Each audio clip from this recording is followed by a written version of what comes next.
Hello guys, आज हम start करने वाले हैं रीढ़ की हड्डी चैप्टर के एक्सप्लेनेशन को। रीढ़ की हड्डी नामक पार्ट एक एकांकी है जिसमें नारी के सम्मान की बात की गई है।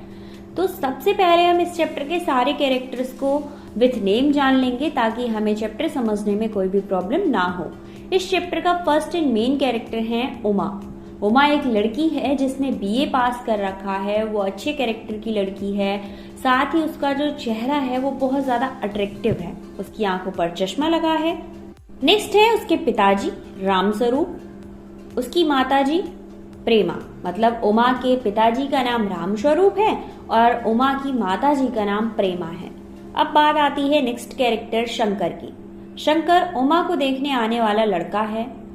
गोपाल प्रसाद शंकर के पिताजी हैं जो कि पेशे से वकील हैं। लास्ट कैरेक्टर है हमारा रतन। रतन एक नौकर है। तो आइए फटाफट से स्टार्ट करते हैं चैप्टर को। रामस्वरूप की बेटी उमा को देखने लड़के वाले आने को थे। उनके स्वागत के लिए जोरों जोरों से तैयारियां चल रही थी।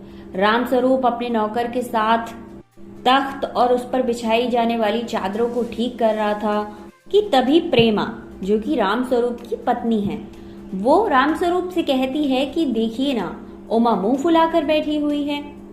तुम्ही ने उसे ज्यादा पढ़ा लिखा कर सिर पर चढ़ा रखा है। इससे तो अच्छा हमारा ही जमाना था जब लड़कियां कम पढ़ती थी। अब उमा की माँ प्रेमा ये बात इसलिए कह रही थी क्योंकि उमा उनकी बात नहीं मान रही थी। उमा के पिताजी रामस्वरूप ने सारा अरेंजमेंट कर दिया था, लड़के वाले आने ही वाले थे। रामस्वरूप अपनी वाइफ प्रेमा से कहता है कि किसी भी सिचुएशन में सामने वाली पार्टी यानी लड़के वाले को ये नहीं पता चलना चाहिए कि हमारी बेटी बीए पास है। ठीक है, अगर कोई पूछे तो बताना कि वो मैट्रिक पास है। रामस्वरूप प्रेमा को बताता है कि लड़के वाले दकियानूसी विचारों वाले हैं, उन्हें ज्यादा पढ़ी लिखी लड़की नहीं चाहिए। साथ ही वो प्रेमा को बताते हैं कि उमा को देखने कौन आ रहा है। वो बताते हैं कि उमा को गोपाल प्रसाद और उनका बेटा शंकर देखने आ रहे हैं। गोपाल प्रसाद पेशे से वकील हैं, जैसा कि मैंने चैप्टर के इंट्रो में ही बताया था आपको। तो गोपाल प्रसाद कौन है? वकील हैं और सोसाइटी में अच्छी इज्जत रखते हैं। और उनका बेटा बीएससी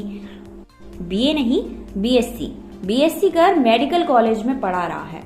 फिर भी वो ज्यादा पढ़ी लिखी लड़की से शादी नहीं करना चाहता। पता नहीं कैसी सोच है। वो खुद तो पढ़ा लिखा था बट ज्यादा पढ़ी लिखी लड़की से शादी नहीं करना चाहता था। रामस्वरूप अपनी वाइफ प्रेमा से कहते हैं कि तुम उमा को ठीक से समझा देना ताकि वो कोई भी हरकत ना करे जिससे पता चले कि वो पढ़ी लिखी है। प्रेमा उनसे कहती है कि मुझे तो विश्वास नहीं है उमा झूठ बोल सकेगी। वो कोशिश कर सकती है बट उमा झूठ नहीं बोल पाएगी। गोपाल प्रसाद अपने बेटे शंकर के साथ टाइम पर पहुंच जाता है। रामस्वरूप बहुत ज्यादा रिस्पेक्ट के साथ उनका वेलकम करते हैं और दोनों अपने अपने जमाने की बातें करना शुरू कर देते हैं। इस बीच नाश्ता लाया जाता है। बातें चल रही थी जिनका सार लड़की और लड़के पर ही था। मतलब वही पुराने टाइम की बातें कर रहे थे जो रिलेट कहीं ना कहीं लड़के और लड़की से ही कर रही थी। गोपाल प्रसाद कहते हैं कि लड़कियों को अधिक पढ़ा लिखा नहीं होना चाहिए, उनका अधिक पढ़ना लिखना अच्छा नहीं होता। लड़की घर के लिए तथा लड़के बाहर के लिए होते हैं। आखिर लड़कियां घर में काम करने के लिए ही तो होती हैं। उन्हें अपने बेटे शंकर के लिए एक कम पढ़ी लिखी बहू की जरूरत थी, यानी केवल मैट्रिक पास हो बस चलेगा।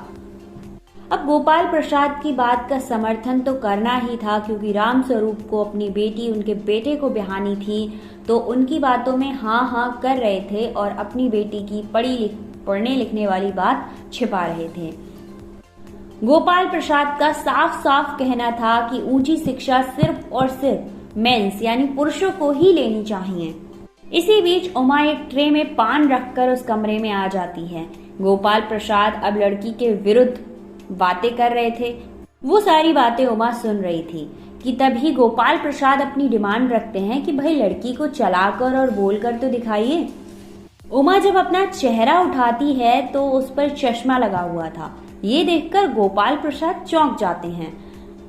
अब गोपाल प्रसाद को उमा की शिक्षा पर संदेह होने लगता है क्योंकि भाई जिसने चश्मा लगा रखा है मतलब उसने कुछ तो पढ़ाई की ही होगी ना। वे दोबारा उससे उसकी शिक्षा पूछना शुरू करते हैं, उसके सब्जेक्ट के बारे में जानते हैं। अब उमा अपने सब्र को उमा के सब्र का बांध टूट रहा था, क्योंकि वो एक पढ़ी लिखी लड़की थी और फिर भी लड़कियों की बेइज्जती होते हुए देख रही थी, सुन रही थी और खुद को ऐसा प्रेजेंट कर रही थी कि वो कुछ भी नहीं जानती। उमा गुस्से में गोपाल प्रसाद से कहती है कि वो फर्नीचर से भी बदतर है, क्योंकि फर्नीचर खरीदने आने वाला फर्नीचर को देखता है, वह फर्नीचर से कोई क्वेश्चन नहीं करता। अब गोपाल प्रसाद को उमा की शिक्षा के प्रति और ज्यादा डाउट होने लगा, यानी उनका जो डाउट था वो विश्वास में चेंज हो गया कि हाँ, ये एजुकेटेड है। वे समझ चुके थे कि उमा कम पढ़ी लिखी नहीं है। वे फिर से रामस्वरूप से उमा की एजुकेशन के बारे में पूछते हैं। रामस्वरूप कुछ कहे उससे पहले ही उमा जवाब देती है कि वो बीए पास है। वो शंकर के बारे में कहती है कि ये लड़का पिछली फरवरी में एग्जाम टाइम में लड़कियों के हॉस्टल के आसपास घूमते हुए पकड़ा गया था और अपमानित किया गया था। वहां से हॉस्टल वालों ने इसे डंडे से भगाया था। उस समय इसने अपने प्राण बचाने के लिए नौकरानी के पैर पकड़े थे। मैंने बीए किया है, कोई पाप नहीं किया है, मुझे अपनी इज्जत का ख्याल है।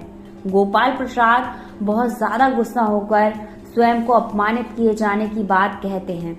वो कहते हैं कि भाई ये तो हमारा सम्मान अपमान किया जा रहा है, और अपने बेटे के साथ दरवाजे की ओर बढ़ जाते हैं। उमा कहती है कि घर जाकर पता कर लीजिएगा कि आपके बेटे की बैकबोन यानी रीढ़ की हड्डी है या नहीं है।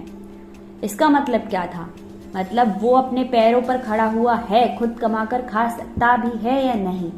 अब वो जो गोपाल दास थे, गोपाल दास बहुत ज्यादा गुस्से में थे। वो रुहासा होकर अपने चेहरे को नीचे किए चले गए। तो लास्ट में उमा ने बड़ी गहरी बात कही कि अपने बेटे से पूछ लेना कि इसकी बैकबोन यानी रीढ़ की हड्डी है या नहीं। इसीलिए इस चैप्टर का नाम रीढ़ की हड्डी पड़ा। आई होप आपको समझ आया होगा। कोई भी प्रॉब्लम होती है तो आप मुझे कमेंट कर दीजिएगा। मिलते हैं नेक्स्ट वीडियो में एक और समरी के साथ। Thank you so much.